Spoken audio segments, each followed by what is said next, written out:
पण हे असं बोलायची वेळ आली याचं दुःख वाटतंय मला.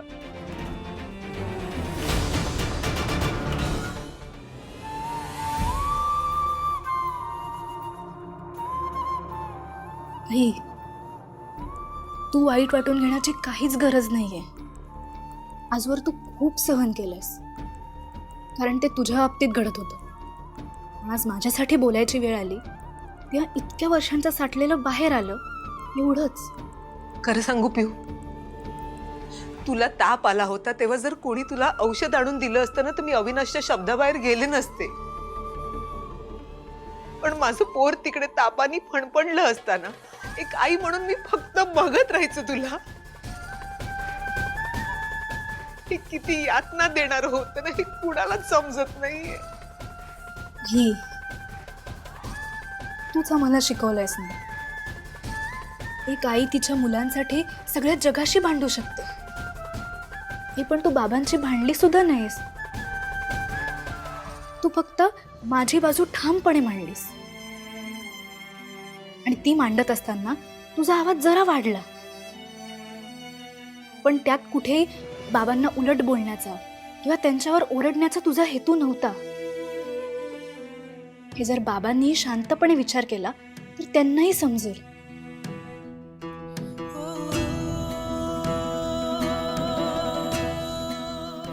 हे तू जितका जास्त विचार करशील ना तितकं तुझ्या मनातलं गिल्ट आणखी वाढेल.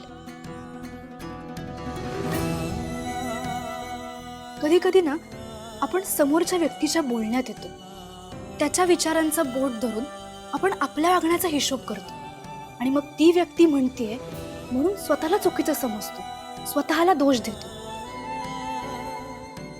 आणि कधी कधी त्या गिल्टमधून आपल्याकडून न झालेल्या चुकीची शिक्षा पण भोगतो. नाही, पण हे चुकीचं आहे. तुमचं नातं जपण्यासाठी तू बाबांना सॉरी म्हणशील, मला माहिती आहे, पण ते करत असताना तू कुठेही चुकलेली नाहीयेस हे स्वतःला बजावत राहा, एवढंच मला म्हणायचं.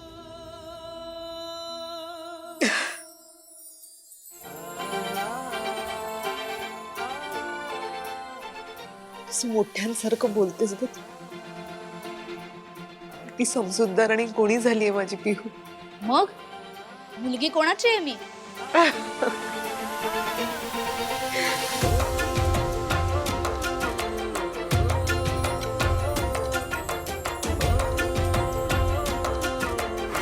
पहिल्या पुरस्काराची मानकरी ठरलेली आहे आपली दुसरी सखी सौ अनुप्रिया अविनाश पाटकर, नालासोपारा ईस्ट. तुम्हा दोघींनाही मिळते आमच्या स्टुडिओला भेट देण्याची गोल्डन अपॉर्च्युनिटी.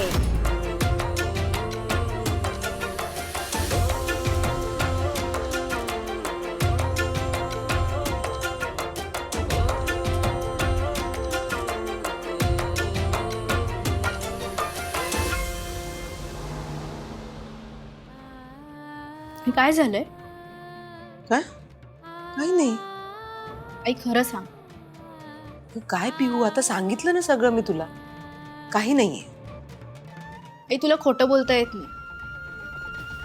तू माझ्यापासून आणखी काहीतरी लपवतोस. नाही, ती खिचडी चांगली झाली की नाही याचा विचार करत होते मी, बाकी काही नाही.